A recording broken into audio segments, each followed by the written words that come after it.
I'll be talking some examples, quick examples of what we've been doing here in Guatemala and on the Faculty of Medicine. So I'll just start. As Lawrence was telling, this being an exciting road from the beginning. And the only conflict of interest that I have to mention is that I'm part of the Scientific Advisory Board of Medicalholodeck. And I had the opportunity to start this journey with Chris since 2017, when I started to question myself about, well, what's the future of radiology? I I graduated from med school a few years before, and I started wondering what will be the future of medical imaging. So this was a question that got me into exploring into VR. What will be the impact if we could see the medical images in 3D instead of flat screens? And that was something that Lawrence was talking about earlier. So one of the articles that was published in 2019 talked about this and addressed this question is that 3D printing models and AR, VR experiences will provide improvements on the visualization of medical images compared with viewing them on only 2D flat screens. This article was from the RSNA, and an interesting fact is that the article concluded that it's imperative that radiologists and other medical professions need to understand the process of converting this medical imaging data to digital files. I always like this quote because it's what really is driving us to the future of medicine. Galal was talking about the future that he envisions. Daniel also did that, and I do believe that all medical practitioners should know how to convert medical images and to optimize them. So in the future, what we need to do as radiologists is to transform our role.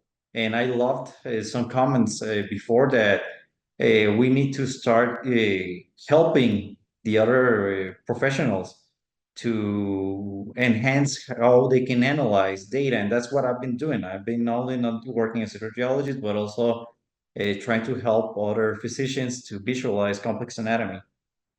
And also, as Chris taught in the university. So what I did is I brought three clinical cases that I think will be easy to understand and to exemplify what to do with complex anatomy when you have a complex clinical case, the importance of trying to innovate using VR or AR and trying to integrate that data to 3D printing, and also how to use the medical like AI to enhance the understanding of complex data. So with the first case, this case came to our department. It was a male of 69-year-old with diabetes mellitus and heart ischemic disease. The first consult that he came, he started feeling abdominal pain. He done a CT scan that visualized an abdominal mass. The abdominal mass was biopsied. It resulted being a cyst, and he received 3 months of imatinib, and he had no response. Started with weight loss and melena, and afterwards we did a CT scan right here in our radiology department, and we visualized this mass. It's a big mass. It's almost 4 liters, and basically it distended the abdominal wall. And the thing here is, how do you present this information to the clinician? How do you understand something that big, that is that big, and this distorting the normal anatomy? So in radiology, we can do many reconstructions. Usually, the technicians can do like a cured reconstruction like this ones. This is the gallbladder that was being compressed by the mass, for example. We can also do other images.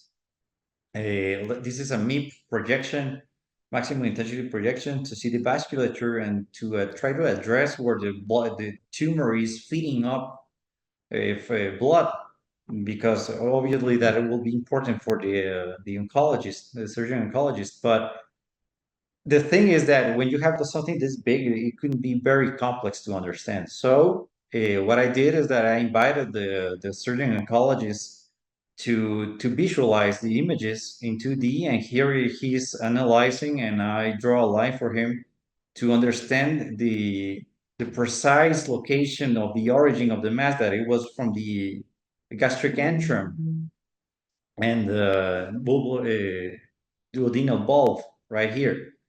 So, and something that was very important also is that the mass is predominantly cystic.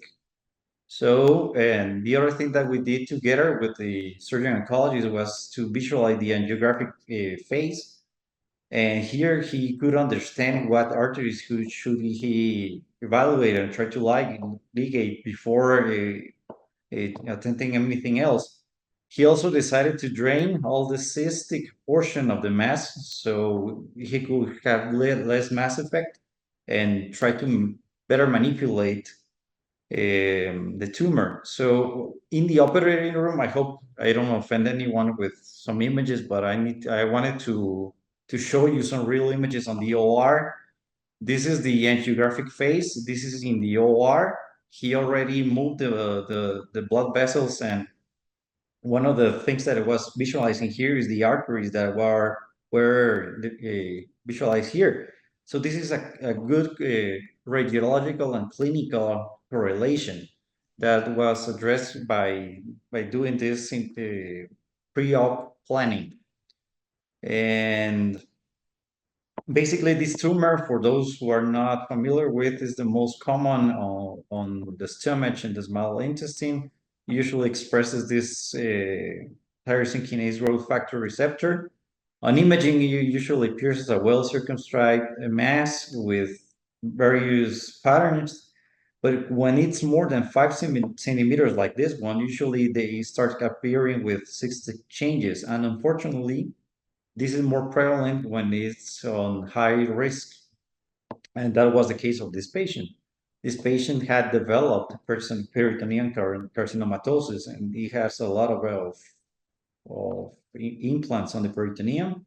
The idea of the surgery was to alleviate all the symptoms because he was already distended. I could not even eat. So this helped him a lot. And this was the first case. The second case is another case that came to our department. This is a little different. It was trauma. The patient had trauma in 2022. Male, was 33 years old. Right now, he came because of pain, shortening, and internal rotation of the right leg. In the car accident, he had a fracture of the right clavicle and the hip. But unfortunately, they didn't recognize that the acetabulum was fractured. Because they didn't repair this fracture, he started having a luxation of the right hip. And it was not until 6 months later that he got a second opinion. They diagnosed the acetabular fracture, and he underwent different analysis, including a CT scan to visualize the fracture. This is from the posterior wall. This is the normal acetabular wall, and this is the one that's fractured. So you can see, well, notice the difference.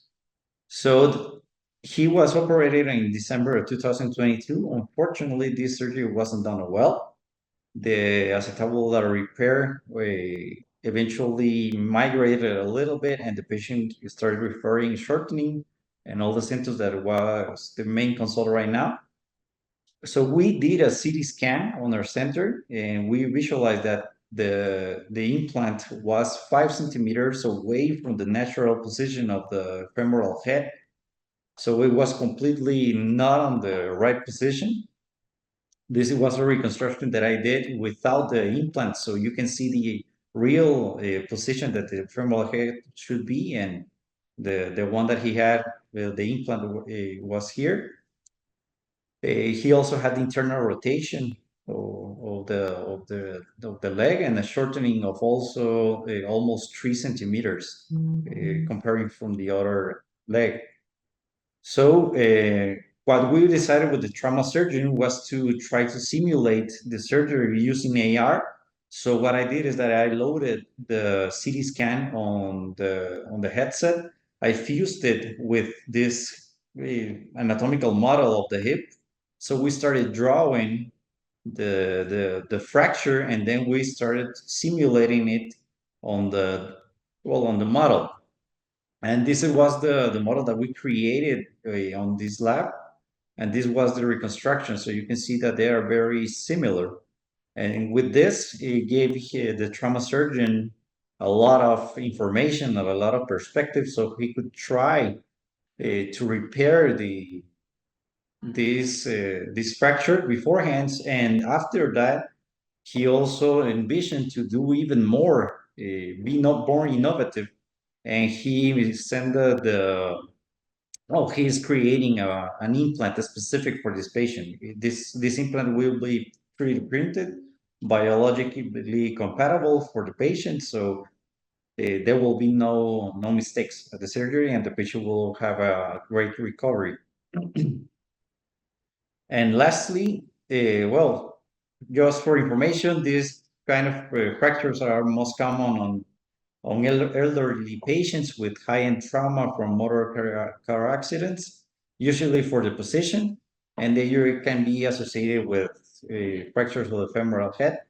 And in the last case was more simple. This was a young patient, male patient, 28 years old, because he had an episode of nephrolithiasis. In 2023, they saw adrenal mass, but eventually he started developing a clinical suspicion of Cushing syndrome. He developed all these symptoms, so that's why he came to reevaluate this incidentaloma. In June 2024, we did another CT scan. We visualized the lesion, but it was cystic and solid on the right adrenal, and the solid part of the adrenal lesion revealed an absolute washout of 90 and a relative washout of 60 that was suggestive of adrenal adenoma. So the thing with this case is that when I was reviewing it, I told the surgeon that this patient had a different anatomy. He had an anatomical variant where an hepatic vein was draining directly to the inferior vena cava, but immediately superior to the cystic lesion. So he had to be careful when aborting this patient because he could lesion these veins. So what we did is that we started analyzing the the CT scan, but I previously I uploaded to the cloud to do AI segmentation, so it could be easier for the surgeon to understand all the organs. Right here, you can see that they are all tagged and they're all segmented. So it was amazing for him to visualize a CT scan in this way. Here you can see the cystic portion, the normal adrenal gland is right here on green, and this is the solid portion of the mass. So these were three cases that were really different and were really innovative and inspiring for the surgeons and myself. The just for information, the predominance or the prevalence of an adenoma on the adrenal gland being cystic is very low. It's only like 5.6%. The patient after the surgery revealed a better, the symptoms went away. He had a better follow-up. And this is just the calculation that we need to do to address if something is an adenoma or not. For those who are not familiar with this. But as I was telling, these were three cases that were very inspiring for myself. I've been since 2018 leader for education in my faculty in implementing virtual reality for teaching anatomy. This is one of the promotions that I had the honor to be with and to teach them anatomy. We started with tethered VR headsets. Right now we have a MetaQuest 2 and 3.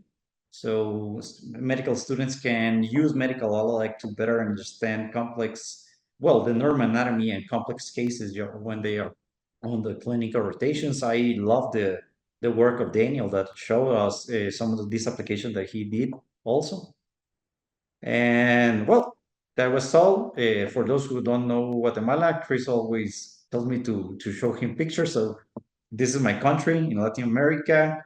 You're all mostly welcome to visit us. And if anybody of the presents come to Guatemala, let me know and I'll gladly show them around. We are a best country with exploding volcanoes and beautiful landscapes. So I'll be more than happy to be with you here in Guatemala. So thank you so much for your time.